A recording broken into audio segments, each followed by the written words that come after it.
We here at Mayhem Media understand the trials and tribulations of life. No matter how hard life can get. Suicide is never the answer.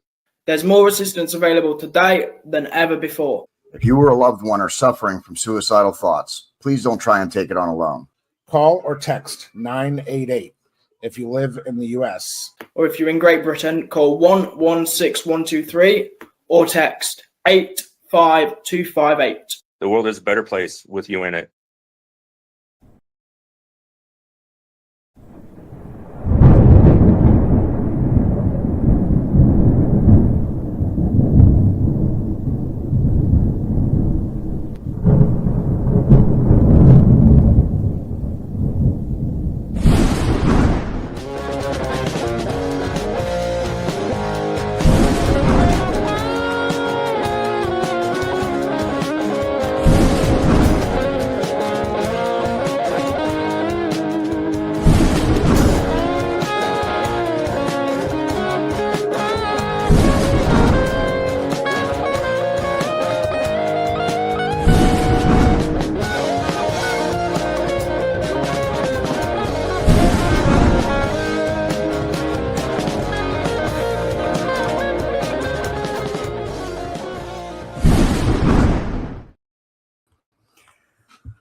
Hello, everyone, and welcome to Mayhem Tainment. I'm going to do the opening because Wolfman and I did not discuss that. That was the one thing we missed before we started the episode, was who was actually going to do the opening. So I'm going to do the opening. Welcome to Mayhem Tainment. I am not going to be the host. Wolfman's going to host this, but this is going to be our AEW recap show for Forbidden Door. We're going to talk a little bit about the matches and about the overall event, and we've been wanting to do this with our prediction shows, do a recap show after the event also, to also talk about who got their predictions right and who didn't. So this is our first opportunity. We're going to start trying to do this after every AEW pay-per-view, since we're going to be doing them exclusively at this point. Wolfman, how are you? Doing pretty good. I'm just hoping that the storm can hold off for a couple more minutes. Dude, it's hot as... I don't even want to talk about it. We're in different parts of the country, and it is hot. Okay, if you're, I don't know where any of you are in the U.S. or where you are in the world, but it is hot. All right, and we are expected to get some thunderstorms. So either of us, I already lost power today at my house. That's why we're a few minutes late getting started. So hopefully neither one of us loses power. But if we do, we'll just roll with it. So Wolfman, if I lose power, I'm just gone. Then you just got to vamp and fill the air until I get back. Okay. All right. So Forbidden Door. Now the tag team, the women's tag side match, which I did not watch 0 Hour. I didn't even think about 0 Hour. I just was watching the event. And that tag match got moved to 0 Hour. What do you think about that before we actually get into some of the matches? Well, they already had like 10 matches for the whole card. Yeah, I mean, if you include if you include the 0 Hour, that had 3 matches. They had 1, 2, 3, 4, 5, 6 matches on the main card. The 2 tournament, so that's 2 tournament finals, that's 8. And the steel cage match, which was 9, which is 9 matches on the actual card. Okay. So definitely more than WWE. So oh yeah, a lot. And I would like to point out also, as the event as a whole, I am giving it. We might as well stick with our MCU ratings when we talk about this too.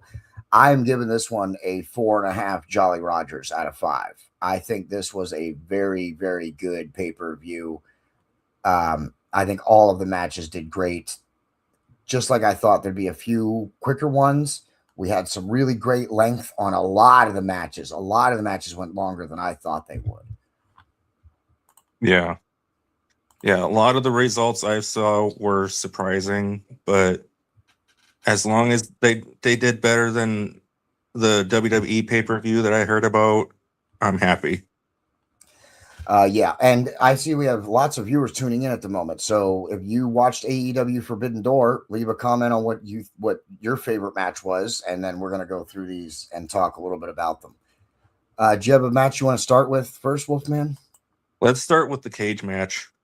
Oh, you want to start with the cage match? That's down here, I think, right? Yeah. Yep, that's the one. All right. So the steel cage match, I think this was, 12 guys in the ring. First of all, let's start with the cage. I was a fan of the cage. Did you get a chance to look at any pictures or see anything like that? They didn't post any that I could have seen. I don't think I got a picture of the cage. I'll have to look for a picture of the cage. I don't know why I didn't get it. Was it like the old school WWF, or was it the? No, it was like an octagon style cage, and it did encircle some of the floor area, as J-Mac, I believe, was saying. J-Mac or Andrew was talking about the cage, and is it going to be around the ring? Is it going to be out on the outside? So it was like around a Hell the in a Cell outside. match. Yeah, yes, but it was an octagon shape, and there was no roof. Okay, so just a normal cage match, but octagon shape. Yeah, it was more octagon shape. It might have even only been 6 sides. I'm not sure if anybody's watching, if you remember exactly how many sides the cage was. It was a train wreck, right? Let's be honest, it was a train wreck. That, didn't we? What? We kind of guessed it was going to be a train wreck. Yeah, absolutely. I actually don't. Do you remember who picked who for this? I picked Joe Briscoe, and I think J-Mac picked Joe Briscoe. I don't know who you. I don't remember who you. Is this the one we agreed on? Isn't it? I think so. It might have been all 3 of us that picked Conglomeration, Darby Allin and Takeshita. Yeah, I don't think any of us thought that the Don Callis and the MJF family were going to win. No. Andrade, we saw Andrade leave the Don Callis family in the middle of that match. Not a surprise. Yeah, and also something else noteworthy that I think I want to talk about this match, okay? So all of the guys, the conglomeration, the trios guys, Orange Cassidy, he never wears a belt, right? When he had that amazing, I can't remember what it was called. I don't know if it was the international title or it might have been the All-Atlantic title at that point. Orange Cassidy doesn't wear belts. He carries them in a book bag. In a school bag, yeah. Yeah, in a backpack, yeah. And then he gets them out when he comes down, after he gets in the ring, and then holds it up for everybody, gives it to the Rev. So all of the conglomeration do that. All of the trios champions, they carry the backpacks with the belts. Kind of silly, if you ask me. What? It's kind of silly to have your title belt in a backpack. It's just, I like listen, I don't care. The other guy's copying it. All right, fine. It's fine, I guess. I like that Orange Cassidy does it just because it fits his gimmick. Orange Cassidy is one of my favorite wrestlers today. Any of our viewers, what are your thoughts on Orange Cassidy? But so they all normally carry backpacks down to the ring, right? Mm-hmm. So all of the guys, Darby Allin, they all bring backpacks down to the ring. I can't remember who it was. They were carrying a duffel bag, like a big, huge duffel bag, and they could barely carry it. They were just dragging it along the ground. Okay. So the Don Callis family has the upper hand. They're starting to dominate, and they go into this bag. It's this big bag. It's something they brought in. They're like, hey, we can use it against him, right? So they open this backpack up, and Leo Rush comes out.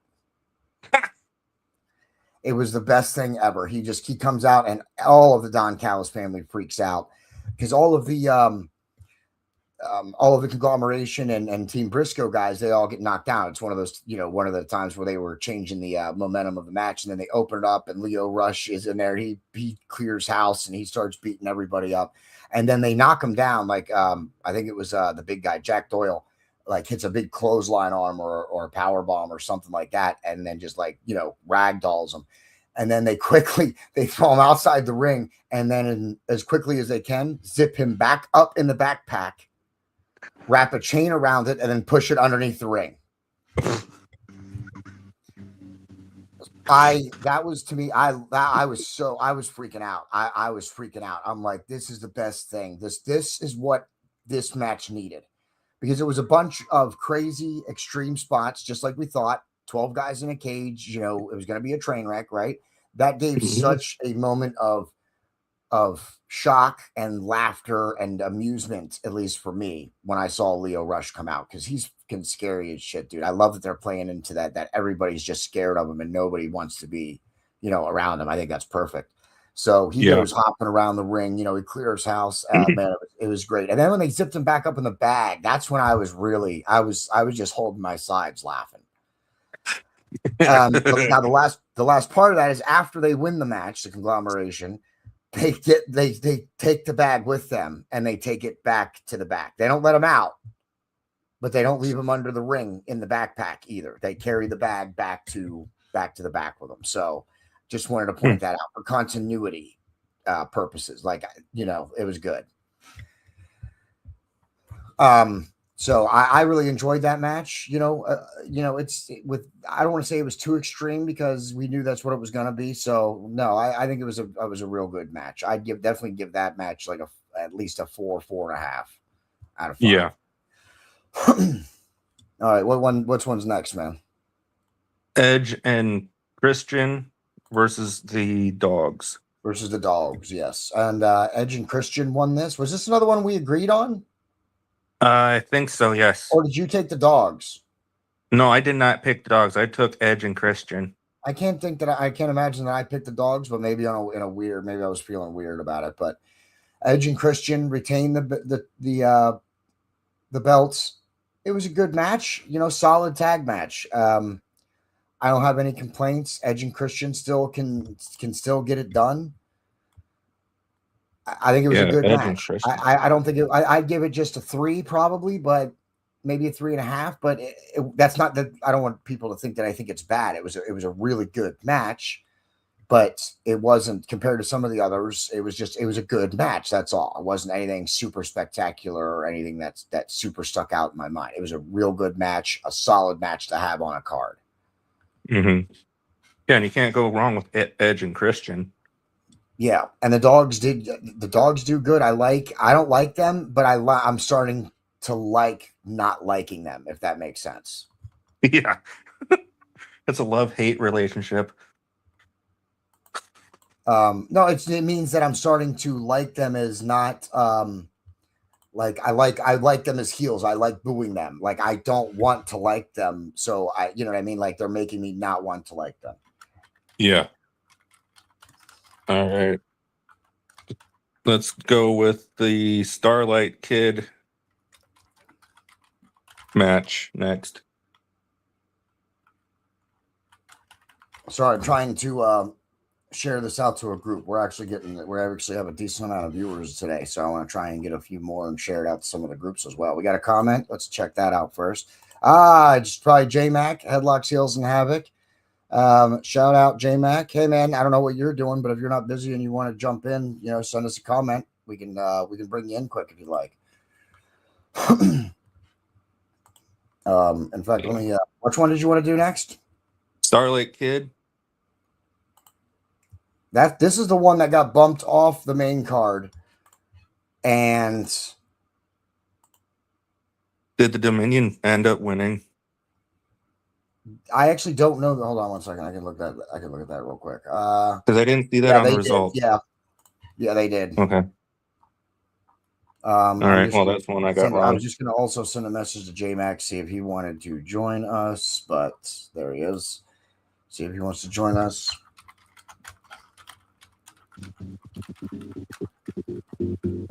Just see if he does. All right. So Starlight Kid. The lucha, the one-on-one lucha. I'm trying to find the match here. That one. Oh, oops, my bad. I'm sorry. This was I'll give this one a 3, also 3.5. A good match. Nothing that super stuck out about it. All right. I be honest with you, I'm kind of over Thekla as the AEW Women's Champion. I like the whole Triangle of Madness or whatever they got going on with Julia Hart and Sky Blue, though I think both of them are trying to be overshadowed by Thekla. I think they need room to grow and they should be able to grow into their own thing. And I think they should stay a tag team and still do singles.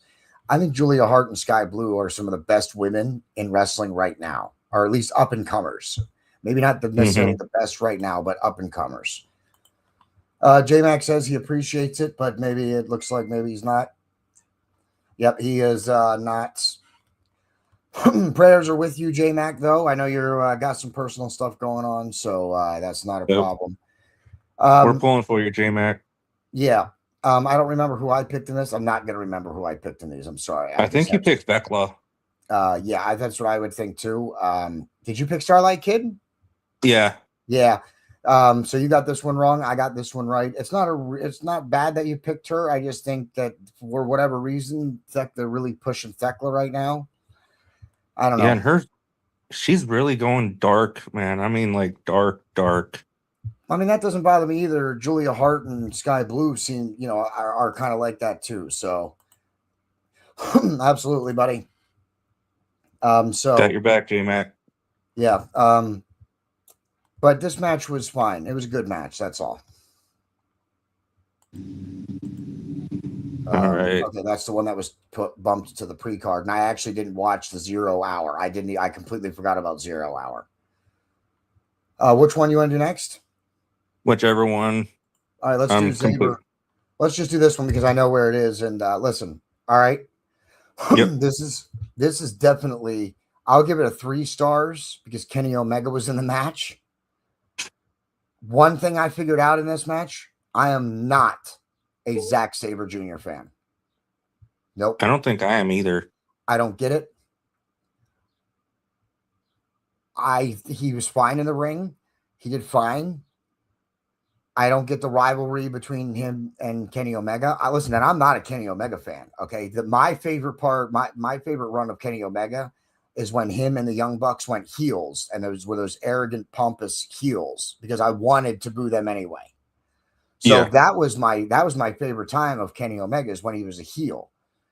I'm not a Kenny Omega fan, and can assure you that I will pick Kenny Omega over Zack Sabre Jr. any day. I'm so not a Zack Sabre Jr. fan. I don't get it. Yeah, I don't think I know I didn't pick Zack Sabre Jr. I think I picked Kenny Omega for the win. We'll see how much hold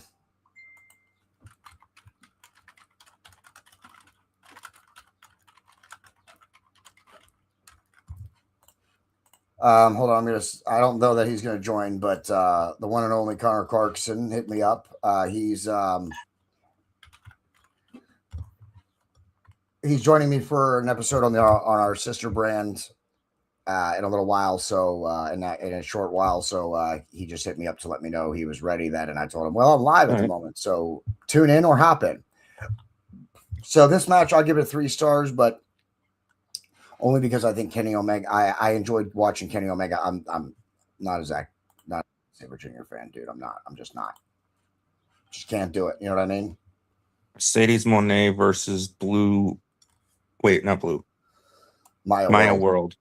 Listen, and if there's any women wrestlers here, J-Mac says he picked Sabre. Dude, J-Mac, we're going to have to talk about this on another prediction show or something, or next time where I'm on your show or something. I don't get Zack Sabre Jr., bro. I don't get it.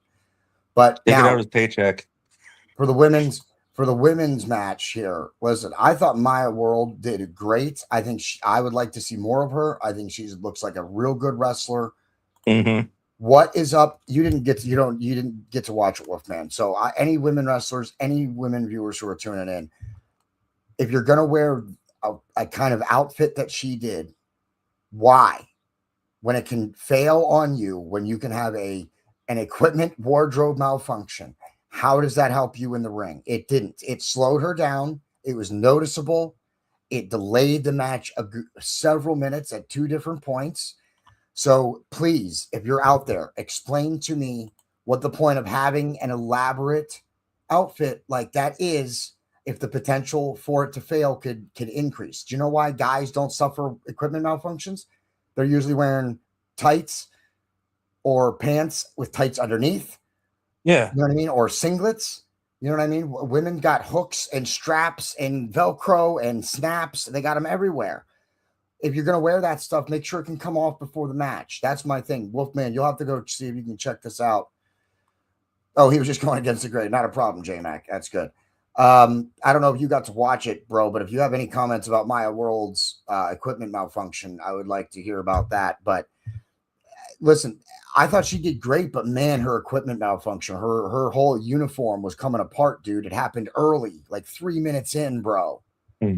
Just the whole top, like her whole neck piece, the part that held the main part of her top up. She basically wrestled in a bra for the last 12 minutes of the match. Wow.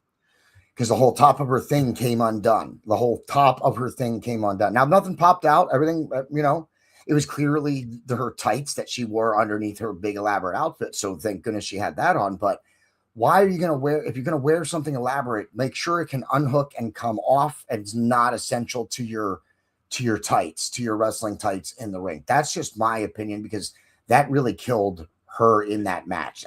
It was so noticeable. And she did so good. She did so good. The crowd was into that match. But, man. So you're saying if that didn't happen, she probably would have won? No, I don't think that no, they didn't even make it like that had something to do with it in the match. That's one thing. Okay. AEW, I don't know how often they go off of maybe what they talked about or who actually calls the action. I'm not privy to that. But, no, I haven't seen a whole lot of an accident happens in the ring, so let's point to it and make this the reason why something happened. Okay, I was just asking. Oh yeah, no, absolutely. It's definitely a good question. Mercedes Moné won. She is now the only athlete in AEW to have be back-to-back Owen Hart tournament champions. Like I said, So I know I picked Maya World on this. I definitely would have preferred to see Maya World won. The match was great. I did definitely too. give this a 4 Jolly Roger match. Definitely a 4 Jolly Roger match. They went hard.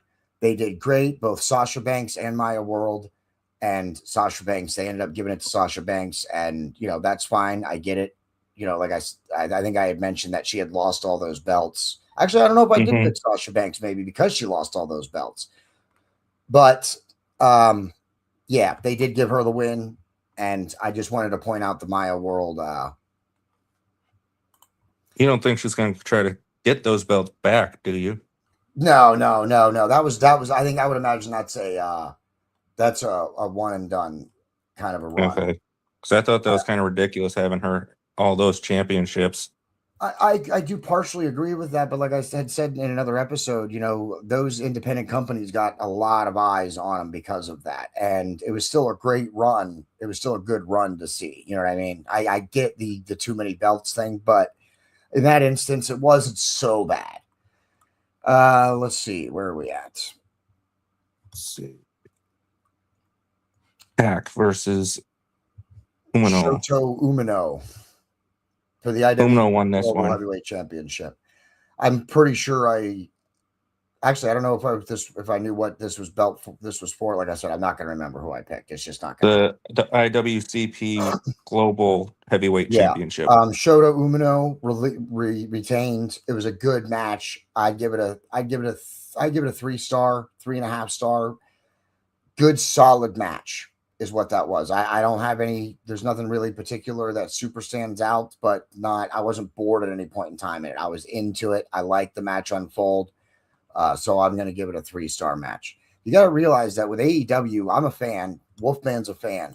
So yeah, we enjoy some of these things, some of these matches. And I don't feel right about giving everything a 5-star match. That doesn't seem right to me. So I'm trying to be, objective. Yeah, I'm trying to be objective and reasonable. So really anything 3 stars or above, you should consider to be a really good match. If I put one with 1 or 2 Jolly Rogers, that's when you know that it was not so good. Yeah. It was the triangle tag match. El Sky Team and the Young Bucks again, and Unbound Company. Young Bucks won this one. It was a good match. Good, 6 guys, good triangle match. Not a lot of tagging in and out and stuff. That's my only real complaint a little bit with some of AEW's triangle matches is that we don't see a lot of tagging. Sometimes it's just people going crazy in the ring and jumping in and I think when the Young Bucks finished the match, they were both standing in the ring, which shouldn't be allowed either. That's going to take us to another. That's going to take us to another talking point here in a few minutes. Yeah, I had Sky Team, and I think J Mac did too. Yeah, they were all good. It was a good match, but it seemed like with the way things were going, the Young Bucks kind of needed a win. So yeah, but It was still, I mean, a good match. We already did the tag match. We already did the Forbidden Door match. Ooh, that was I heard that one was bloody. Yeah, John Moxley and Bandito for the AEW Continental Championship. You know, if it's John Moxley, he's getting bloody. You know, Yeah. it is. Young Bucks match was crap. J Mac said. What did I rate it? Did I rate it? Did I give it a rating? I would. I don't think you did. I would give it a 3. I would still give it a 3. I would still give it a 3-ish. Because it's a triangle match and it was a lot of excitement. But I did have the complaint about, triangle matches in AEW don't always rely on a lot of tags and stuff. So I do understand where J Mac's coming from with that, because it wasn't a great triangle match. It was a good wrestling match. It was an entertaining wrestling match or high flying match, but not necessarily a great triangle tag team match. So I do understand what he means by that. This I'm going to give it a 4-star match only because Bandito and John Moxley went hard in this match. They went back and forth. Bandito got bloody. Moxley always gets bloody. So, listen, we're about to see some more blood and chaos in the cage match. We saw a lot of blood. We saw chaos. We saw the thumbtacks. We saw tables. I'm sorry, I didn't mean to jump us back here, but we're talking about blood. How about, I can't remember which one it was. The Jet Kevin Knight ended up going through tables from the top of the cage. He went to pick up this bag that they set up. They had a Goonies booby trap set up. He grabbed this backpack, opens it up, and this big pop goes off. And then he just kind of falls over into the tables. Which pretty much the Jet Kevin Knight doesn't really participate. That's the end of the match for him. He's tasting the tables, but that match makes sense. Oops, wrong one. That match makes sense for people being bloody. It was a cage match. There were thumbtacks. It was a lot of stuff. I get it was like the old WCW days. Yeah, I get that one was going to be bloody. That one makes sense for being bloody. Okay, but this one. John Moxley always gets bloody. I think J Mac had said that before. Mm-hmm. I think so. I think both J Mac and I did. He didn't like the big 6-on-6 match. I think that's what that's in reference to, J Mac. At least I hope so. Well, there is always a delay with Facebook. So, but I didn't think Moxley needed to get bloody in this. That's my opinion. There was no need for blood in this match. Okay, I get Moxley paints himself as this dude who puts his body on the line and goes hard no matter what. I get that, but every time he wrestles, he doesn't need to get bloody. That's my opinion. It doesn't need to happen. He kind of reminds me of the new age of Mick Foley or Mankind, because he always put his body on the line. A little bit. Yeah. I mean, the way he bleeds, though, it almost reminds me of Ric Flair. Oh, that's right. Yeah. Ric Flair used to bleed like a lot. Oh, the Bucks match. No, he wasn't saying the cage match. Thank you for clarifying, J Mac. The Bucks match was terrible. Like I said, man, I mean, that would be, I kind of like some of the high spots and stuff. That's why I gave it 3. But yeah, that is definitely the worst on the card was the triangle tag match. So. Yeah, you're right. That's what I'm saying, dude. The triangle match, there was very little tags. It was a lot of that. That is my complaint with it. I like that a little bit, but in a triangle match, no, not so much. Not all the time, at least. But this one I give it 3, but only because they went hard in the match. I almost want to take a half away just because Moxley, like I said, doesn't need to bleed in every match. Doesn't make sense. In the cage match, it makes sense. In that match, I didn't get it. He bled to bleed. He bled to bleed. Well, he didn't really bleed that much in WWE, and I think that's one of the reasons why he left WWE. Yeah. I don't know if that had, probably. Because WWE didn't do a lot of blood at the time. No. And then so everybody knows, there was actually 3 main events. They considered it 3 main events in that. It was the cage match. It was, I believe, the AEW. If it wasn't the Moxley match, it was probably the 2 Owen Hart matches. I think.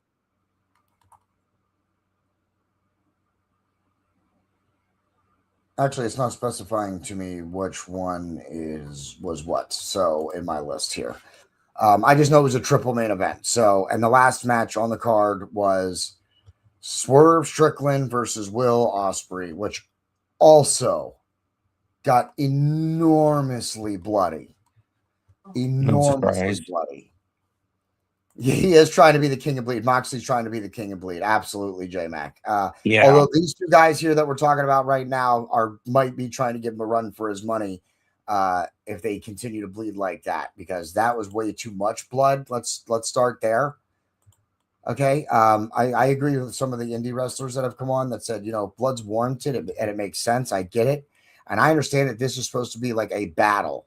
Okay. Also, because it was this is for the men's finals for the Owen Hart Cup, right? So I get that this match was supposed to be a hard match.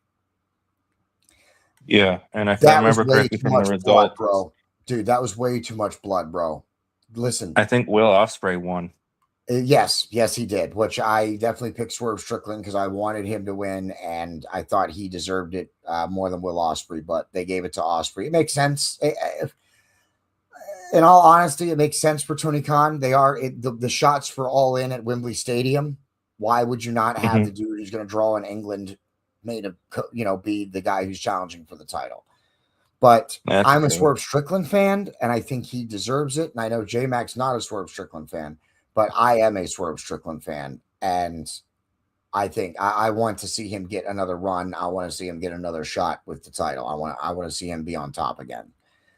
The match was still way too bloody. The match was overall a good match. I'd give this a 5-star match, but I'm taking 5 Jolly Roger match, but I'm taking 1 off for the blood. Yeah, I can understand that. It was pouring off. There were so many puddles of blood. And I don't mean like, how like when people bleed a little bit and they're bleeding a lot, but it just ends up staining the mat. Yeah. There were literal puddles of blood on the mat. Red, bright red blood. Not like clotted, like it was puddles of bright red blood on the mat, dude. Dang. Way too much blood from both of them. They both had the full crimson mask. It was running down everywhere. Way too much. Like the movie Carrie. And can I say that Will Ospreay busted himself way too early in the match? By the end of the match, all the blood on his face was dry and he was no longer bleeding. That's how early in the match he busted himself up. Swerve busted himself up so bad that he stayed bloody for the last 15, 18 minutes. And I mean a steady dripping off his hair, off his face, creating pools when he, after a big move and they lay there for a second. When he would lift his head up, it was just a puddle he would almost be laying in a puddle of his own blood. So if that's what they were going for, I get it. But I think that was way too much. No, he's not a wannabe Trick Williams. I don't want to hear that. I don't care about Trick Williams. I think Trick Williams is a ripoff of Swerve Strickland. That's my opinion. Yeah. Yeah, thank you, Wolfman. That's why you're here. I mean, that's why you're in Mayhem, because you agree with me. That's of course false, everybody. Anybody who's tuning in, that's of course false. But yeah, anyway, way too much blood. I give it a 5-star match, but I would definitely take one. I'm taking 1 off for the blood. Way too much, unnecessarily, way too much. So, and I get that they want to be edgier and different from WWE, but you got to pick those spots. That's 3 matches you had people getting bloody in. Yeah, if there's 3 matches that are blood related, it's way too much blood. Yeah, it's too much. The cage match was the only one that really made sense. And I get that they wanted to make it a knockout, drag out with Swerve and Will Ospreay. I get what they were trying to go for. You could have done it with less. Sometimes less is more. So that's my opinion. Overall, I definitely give it a 4-star, 4 Jolly Roger review, the overall event. There's one more point that I want to bring up real quick, and that is the AEW officials. I saw this post. I think it was on just the AEW page. I don't like complaining about things in wrestling, Wolfman, remember, we've always tried to make the wrestling shows about what we like, not about what we complain about. There's enough people complaining about wrestling, right? Yeah. I thought Mhm. I don't know how to say it. I'm not happy with some of the AEW officiating. I think the officials are not in the right spot. They're too involved in matches. They're not doing their job as officials. Listen, unless it's a no count out or a no DQ or something, when a wrestler's outside the ring, the referee should be making at least an attempt to prevent the other person from exiting the ring and then administering a 10 count, a reasonable speed 10 count. Yep. Okay? When they break the rules, they should be up there delivering a legitimate 5 count. That where people are going to think that they can be disqualified. So they're being too loosey goosey with the rules. Go ahead. They're being too loosey goosey with the rules. Yes, and the officials are almost becoming nothing more than their count the 3 count. That's it. That's not their job. Their job is to keep control of the match, so all hell don't break loose. Yes, and I think that the AEW does need to tighten that up a little bit. I know it's not the officials' fault. I'm not putting any of the blame on the officials, everybody. I just want to make sure that everybody understands that. I think they did a hell of a job, and they're doing what they're asked, but I don't know if it's them or if it's AEW not maybe informing them of what they want out of their officials, but even Aubrey Edwards was one of my favorite referees, and now I see her reacting to moves in the wrestling match like she's got a front row seat and she's a fan. Mm-hmm. What? Like, I get if something crazy happens, a referee being like that adds to the show, but when someone's doing a comeback, I don't need you holding your fists up and knocking, moving yourself like you're the one delivering the blows or the ones getting them. I'm like, I'm looking at her and I'm like, what are you doing, Aubrey? They're getting too involved. But not the right way. Yeah, they're supposed to be involved the way you're supposed to, not involved in the match themselves. Yeah, they're supposed to be referees. They're not supposed to be front row seats or in the ring viewers. No. Right? Like, yeah, like I get when something crazy happens, I get it. A referee reacting to a crazy move adds to it. Yeah. But not every time someone comes off the top rope. Aubrey Edwards shouldn't be like every time someone comes off the top rope. You know, she shouldn't be standing there, you know, like with her head down, like she's doing the moves when someone's making a comeback. She's acting like she's one of the wrestlers. That doesn't make sense to me. And I like Aubrey Edwards, so I don't know if it's the staff of the referees, but stop it. Stop being spectators and get back to being officials. Tony Khan, get your officials to actually call the rules of a wrestling match before you end up out of control. Get a handle on it now. Okay? So that's my one only J-Mac. We'll let J-Mac get one more word and whoop that Trick. He's a Trick Williams fan. I don't really give a crap because we're kind of off the AEW or WWE right now anyway, so I'm not even worried about it. Wolfman was the only reason we were continuing our WWE content. As soon as he said, I think I'm going to switch to AEW, I said, welcome to the team. And if you're good with it, we will just stop covering WWE altogether. And he said, yeah, I don't even want to watch their pay-per-views. And I said, nope, neither do I. So that's why the last one was total crap. They're all total. Many of them are crap. Even Mania was iffy. So, but the officials, that's my only complaint. Like I said, I don't know if it's backstage or them, but get a handle on it. The officials are there for a purpose, not just to be the person that counts to 3 or whatever.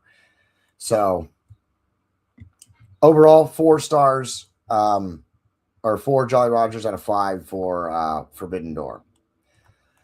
Yeah. Well, man, do you have any final thoughts on it? I know you didn't really get to watch it, but any thoughts on the outcomes? Well, not on the outcomes, but I just got to say, from what I've seen of AEW itself, from Dynamite to Collision, I have to say their matches are much better. Their talent is much more involved in the match. And they don't keep using the same people every damn week. They rotate their roster. They're creative with the storyline. And they have more matches. And they keep you guessing. They don't make it so damn obvious. A 4-year-old could guess what's going to happen next. Absolutely, because they give us so many matches that you wouldn't think be paired together. That's something WCW always did better than WWE was putting just two random people together in a match just to have them in a match. Just a time filler. Yeah. So if AEW is watching this, you got a new number one fan. Good. There you heard it. J-Mac doesn't like any wrestling. He thinks all major promotions have been crap. I would respectfully disagree with that. I have not tuned into TNA much recently, so I can't comment on TNA directly. I'm not a fan of WWE. I am a huge fan of AEW. They're not perfect, though. You can't expect a wrestling company to be perfect. You're not going to please everybody. What was it? Was Impact AEW or was that TNA? TNA. That's when they switched off TNA and went to Impact Wrestling for whatever reason, and then went back to TNA. I was actually at a live taping of TNA back in July of 2011 at the Impact Zone in Orlando, Florida. Wow. And it was Sting versus Kurt Angle for the TNA World Heavyweight Championship. And Sting won. Yeah, that's pretty awesome. So that was awesome because I got to go for free because it was one of the perks of our resort we were staying at. Yeah, that's pretty awesome, dude. I got to see Sting wrestle once also. So you can't go wrong with Sting. No. He said he's watched all three and it's been a shit show for a while in all the majors. I like I said, I disagree with that. I do think some of them are having some issues that they need to get worked out, but I'm a fan of AEW. Especially their management. Yeah. But we are going to get ready to close this out because I have another show that I got to record in about 12 minutes. So that I got to make sure I'm safe from the storm. Yeah, you're usually safe, dude. So you should be safe. But thank you for Wolfman for helping me take care of this episode. I appreciate it. J-Max getting one last word in. Oh, Independence is where it at. That will shout out quick. Independence is where it at. I'm not gonna discount anything from the Independence, but I'm not gonna say that AEW is crap just for the Independence. But there's a lot of good talent in indie. I do think everybody else is gonna go check out your any local independent wrestling. You should definitely do that, regardless of whether you're a fan of WWE, AEW, TNA, Ring of Honor, any of that. Just always go and check out independent wrestling because they will put on real good shows. Oh yeah, there are promotions out there, indie promotions out there that can put on really good shows. So you should definitely check out and support local wrestling because that's where a lot of the wrestlers you see on TV end up getting their start is in the indies. So, and if you're ever in Wisconsin at an indie show or Minnesota, you might see me there. Yeah, that too. Wolfman's getting recognized, the son of a bitch. No, anyway. All right, we're getting ready to close this out. Thank you, everybody, for tuned in. J-Mac, thank you for contributing, even though you couldn't actually join us. And that's it. Well, not this weekend, but next weekend, we're going to resume our Marvel series. It's 4th of July. Everybody have a happy and safe 4th of July weekend. And we will see you next week with our live Marvel episode. Until then, Wolfman on the Bad Guy J.D. And that's the end.